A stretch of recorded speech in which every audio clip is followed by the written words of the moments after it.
We Eat Our Own presents the debates. I watched the presidential debates between Donald Trump and Kamala. Uh, it was really something. I saw Donald Trump lie. I saw Kamala lay out plans. I saw him fear mongering. There could not have been a greater difference. She presented a plan for the future. She said what her goals were: to create small businesses, to help people have children. Uh, it was amazing. And when Donald Trump was asked about his economic plans, he goes, I have concepts. And then all of a sudden he started talking about everything else but what the question was. He never stayed on track. And Kamala saw that and she capitalized on it. She challenged him. She was not playing defense. She was playing offense. And he looked like a scared child. He was making faces, grimacing, and lying. He talked about people eating pets, Haitian immigrants, fear mongering, the other, you know, sow the seeds of racial divide. Um, the truth of the matter is that when he was younger, he participated in keeping people of color out of his buildings.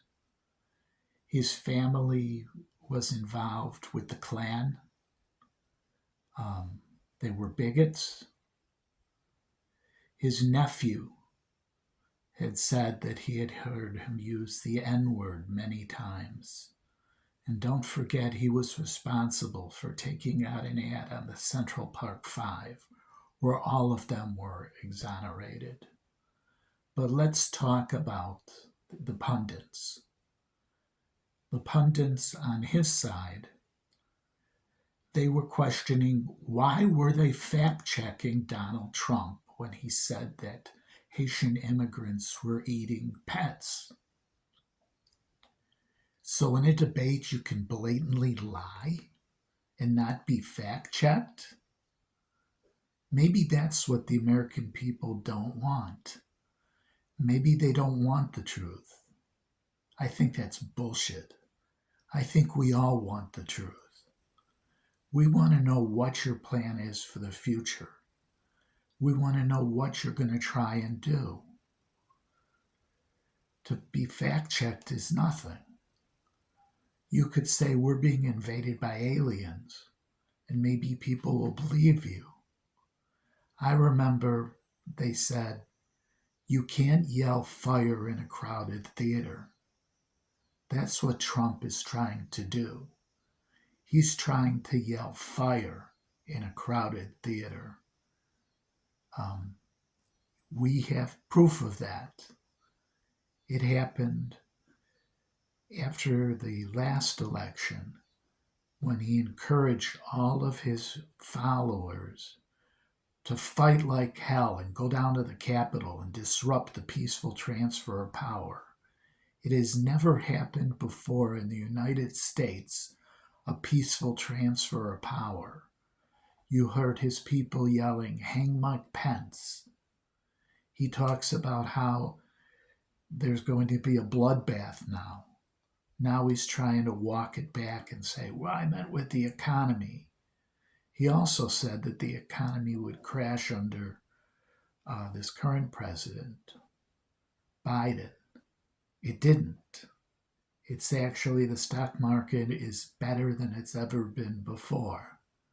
The only thing that's really crashed is Truth Social, his thing, which every day is losing more and more money. And by the time he'll be able to sell his shares, because he's stuck having to hold them for 6 months, it'll be worth less than what they were the day they were issued. There are all of his supporters that invested heavy that are going to be bankrupt. They're complaining about Taylor Swift endorsing him. What's the big deal? She has a right to endorse anyone she wants. I mean, he's gotten endorsements from people like Kid Rock.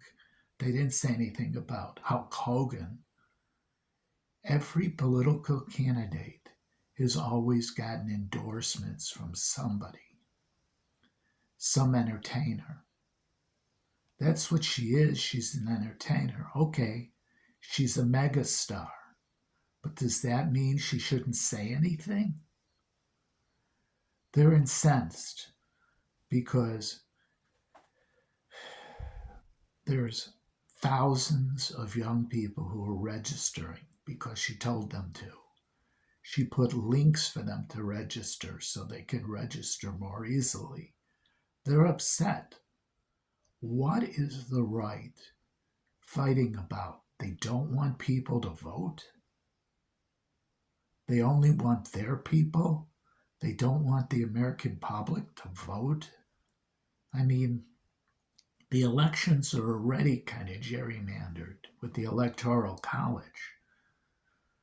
It should not be an Electoral College at all.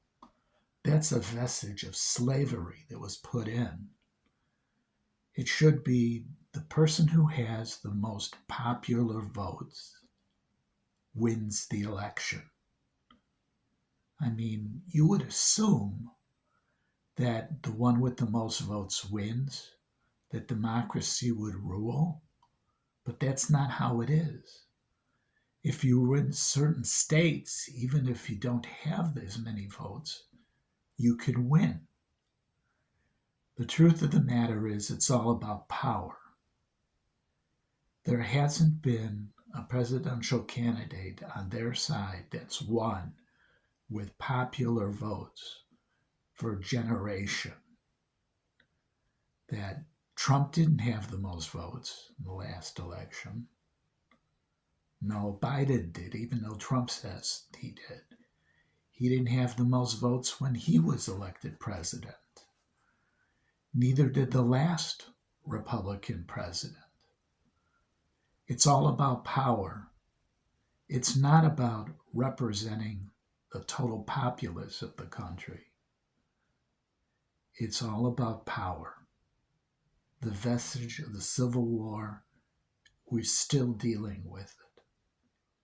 It's about time to eliminate the Electoral College, make it a popularity contest.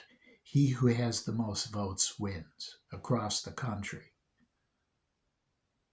That he would be the choice of 50+% of the country. Not 48%, 49%. 50+% of the country.